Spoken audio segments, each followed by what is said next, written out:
15장 1절에서 12절 말씀입니다. 사무엘하 15장 1절에서 12절 말씀 함께 한 절씩 교독하도록 하겠습니다. 그 후에 압살롬이 자기를 위하여 병거와 말들을 준비하고 호위병 50명을 그 앞에 세우니라.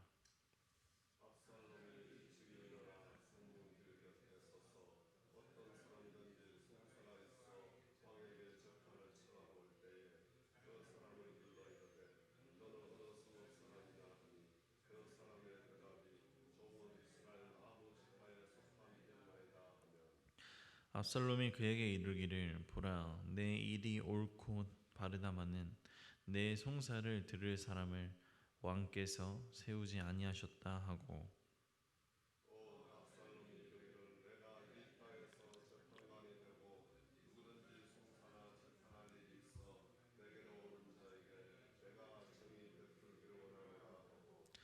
사람이 가까이 와서 그에게 절하려 하면 압살롬이 손을 펴서 그 사람을 붙들고 그에게 입을 맞추니,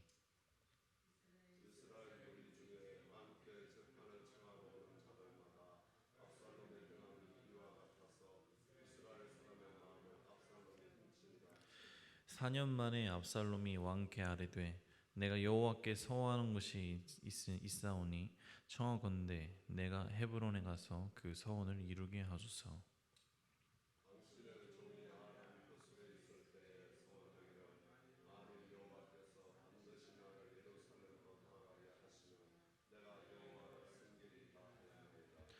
왕이 그에게 이르되 평안히 가라 하니 그가 일어나 헤브론으로 가니라.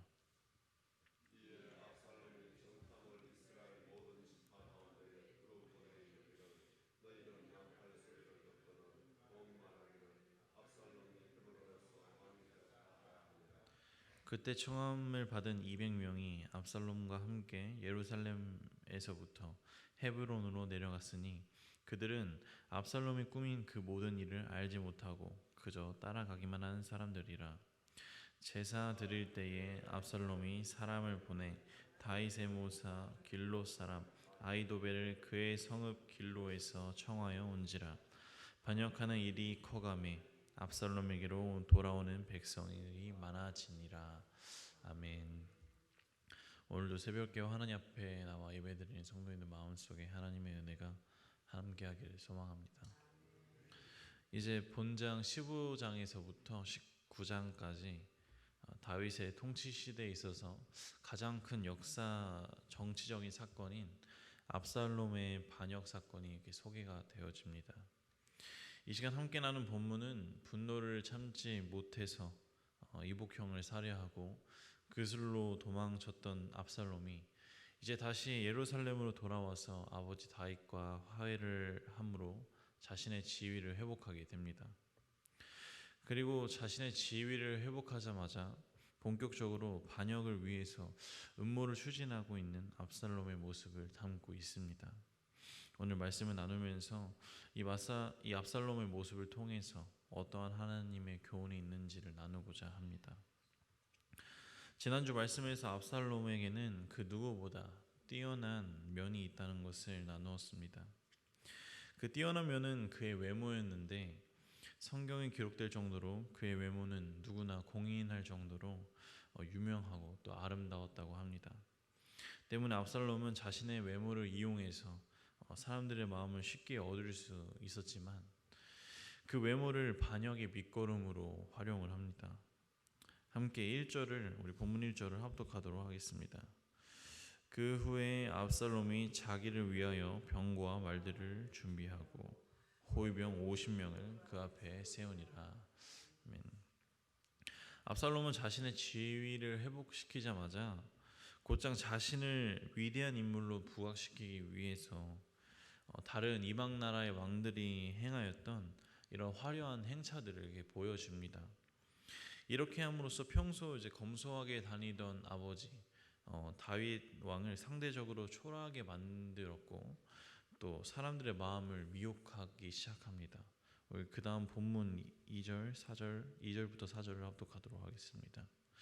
압살롬이 일찍이 일어나 성문길 곁에 서서 어떠한 사람들인지 송사가 있어서 왕에게 재판을 청하러 올 때에 그 사람을 불러 이르되 너는 어느 성읍 사람이냐 하니 그 사람의 대답이 종은 이스라엘 아무 지파에 속하였나이다 하면 압살롬이 그에게 이르기를 보라 내 일이 옳고 바르다마는 내 송사를 들을 사람을 왕께서 세우지 아니하셨다 하고 또 압살롬이 이르기를 내가 이 땅에서 재판관이 되고 누구든지 송사나 재판할 일이 있어 내게로 오는 자마다 내가 정의 베풀기를 원하노라 하고.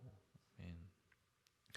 그 당시 재판은 오직 왕만이 할 수 있었습니다.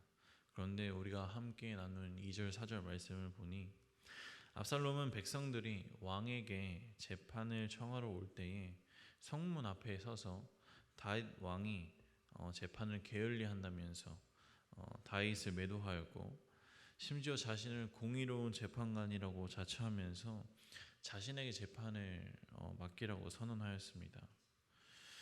더불어 5절에서는 백성들에게 손을 내밀고 그리고 그들에게 입을 맞추면서 이렇게 백성들의 마음을 도둑질하는 모습 또한 기록되어져 있습니다. 이처럼 압살롬은 스스로 자신을 이스라엘의 왕으로 칭하였고 또한 왕이 되기 위하여서 여러 가지 외적인 요소들을 갖추어 나갑니다. 그러나 하나님이 통치하는 이스라엘의 왕은 결코 인간의 힘으로 외적인 모양을 갖춘다고 해서 될 수 없습니다. 다윗 왕의 경우와 그랬듯이 하나님이 통치하는 나라는 하나님이 선택한 자가 왕이 될 수 있었으며 그리고 그 선택한 자는 하나님의 마음에 합한 자에게 될 수 있는 것입니다. 그러나 압살롬은 믿음이 없는 자였고 또 자신의 죄를 회개하지 않은 죄인이었기 때문에 영적인 눈이 닫혀 있어서 하나님의 뜻을 알아보지 못하는 자였습니다. 때문에 압살롬은 스스로 이스라엘의 왕이 되기 위해서 백성들의 마음을 얻고자 노력하였고 결국 4년 만에 반역을 일으키게 됩니다. 함께 10절에서 11절 말씀을 합독하도록 하겠습니다. 이에 압살롬이 정탐의 이스라엘 모든 지파 가운데에 둘을 보내 이르기를 너희는 나팔 소리가 들리거든 곧 말하기를 압살롬이 헤브론에서 왕이 되었다라 하니라. 그때 청함을 받은 200명이 압살롬과 함께 예루살렘에서부터 헤브론으로 내려갔으니 그들은 압살롬이 꾸민 그 모든 일을 알지 못하고 그저 따라가기만 하는 사람들이리라. 아멘. 여기서 참 마음에 와닿는 말씀은 11절에서 그들은 압살롬이 꾸민 그 모든 일들을 알지 못하고 그저 따라가기만 한 사람들이라라는 말씀입니다. 압살롬은 반역을 위한 준비가 끝나자마자 헤브론에서 제사를 드린다면서 사람들을 제사에 참여시킵니다.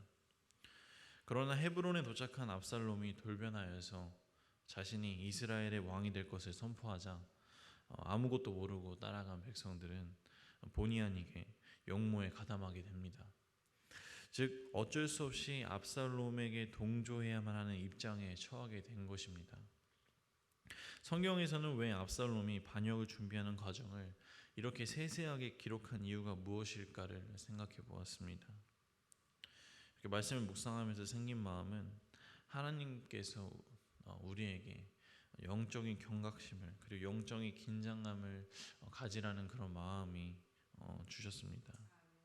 우리가 세상 속에서 살아갈 때에 우리는 늘 하나님 팔 안에 거하면서 살아가야 합니다. 그러나 하나님의 팔 안에 거하며 살아가야 하지만 압살롬처럼 하나님의 사람들을 미혹하는 거짓된 자들이 참 많다는 것을 우리는 잘 알고 있습니다. 때문에 우리가 늘 영적으로 깨어있지 않으면 영적인 긴장감을 가지고 살아가지 않는다면 우리를 죄의 길로 끌어내려는 사단의 세력에 11절 말씀 속의 사람들처럼 나도 모르게 어느 순간 끌려가 있을 수 있다는 것입니다. 그렇기 때문에 늘 영적으로 깨어있는 그리고 신앙의 긴장감을 가지고 살아가는 주의 자녀가 되기를 바랍니다. 그렇다면 나에게 다가오는 압살롬과 같은 악의 세력들을 잘 분별하여 멀리하고 또 늘 하나님의 선한 이끄심 속에 살아갈 것을 믿습니다. 오늘 압살롬의 말씀을 보면서 하나님의 사람들을 미혹하는 악한 자의 모습을 먼저 보게 되었습니다. 먼저 압살롬과 같은 악한 자들의 모습은 자신의 자랑을 하나님께 감사로 그 영광으로 돌리지 않고 자기를 위하여서 자랑을 하면서 사용을 하고 또 그럴듯한 허탄한 이야기로 사람들을 미혹하였습니다. 그리고 더불어 그는 자기 자신을 사람들에게 심으려 하였습니다. 이것은 하나님의 백성들이 하나님을 바라보지 못하게 하고 오직 자신만을 바라보게 하려 한 것입니다. 즉 하나님보다 자신이 더 능력 있고 문제를 해결해 줄 수 있는 것처럼 하나님보다 자신을 더 높게 드러낸 것입니다. 때문에 인간의 힘으로는 하나님을 이길 수 없다는 것을 기억하면서 이 시간 기도하기 전에 내 자신과 내 주위를 돌아보면서 만약 나에게 압살롬과 같은 모습이 있는지 없는지를 돌아보고 또 내 주위에 압살롬과 같은 사람들이 없는지 혹여나 나에게 이런 모습이 있다면 하나님 앞에 회개함으로 그리고 내 주위에 이러한 자가 있다면 그들을 위해서 기도하기를 소망합니다. 더불어 우리가 영적으로 민감해지길 원합니다. 앞서 이야기한 것처럼 압살롬의 계략으로 어쩔 수 없이 반역에 가담하게 되어서 난처한 상황에 빠진 그 200명의 사람들이 내가 되지 않기를 원합니다. 언제나 영적으로 깨어 있어서 나를 미혹하는 것들로부터 승리하는 그리고 하나님의 팔 안에 거하면서 살아가는 우리 생명나무 교회 성도님들 되기를 소망합니다. 기도하겠습니다. 언제나 나와 함께 하시는 하나님, 삶을 살아갈 때에 내가 하나님께 나아가고자 하지만 하나님께 함께하고자 하지만 세상은 나를 좀처럼 내버려두지 않습니다. 조금이라도 틈만 보이면 나를 죄악으로 끌어내리려고 나를 미혹하고 시험합니다. 그러나 하나님이 주시는 힘으로 이겨내고자 합니다. 나를 지켜주옵시고 언제나 하나님의 말씀으로 승리하며 살아가게 지켜주옵소서. 내 영적으로 깨어있게 하사 영적인 분별력을 가지고 선한 길만을 걸어가게 하시고 하나님의 마음을 헤아리면서 늘 주님의 자녀로 순종하며 살아가게 하옵소서. 한 주간 살아갈 때 주님의 팔 안에 거하면서 늘 주님과 동행하면서 살아가기를 소원하면서 이 모든 말씀 예수 그리스도의 이름으로 기도드립니다.